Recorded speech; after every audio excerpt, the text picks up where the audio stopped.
বন্ধুরা, মটরশুঁটির একদম দোকান সাজিয়ে বসে গেছি। যে যে নিতে চাও ঝটপট করে চলে এসো। তো যাই হোক, একটু মজা করলাম। শীতের সময় প্রত্যেকবারই আমি মটরশুঁটি স্টোর করে রাখি সারা বছরের জন্য।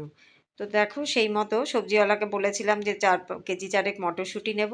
সে আমাকে না জিজ্ঞাসা করেই 7 কেজি মতো মটরশুঁটি বাড়িতে এনে দিয়ে গেছে। তা আমি বললাম এত মটরশুঁটি নেব না। বললো, আমায় উল্টো উপদেশ দিয়ে বললো, ম্যাডাম 2-3 কেজি এই কয়েকদিনের মধ্যে খেয়ে নিন আর বাকিটা স্টোর করে রাখবেন। তো যাই হোক, এখন রান্নার ফাঁকে ফাঁকে অগত্যাই মটরশুঁটি ছোলার কাজ চলছে। অলরেডি এরম বাটির 1 বাটি ভর্তি ছোলা হয়ে গেছে, আর এই দ্বিতীয় বাটি ছুলে নিলাম। দেখো কি সুন্দর তাজা মটরশুঁটিগুলো, দেখতে ভালো লাগছে।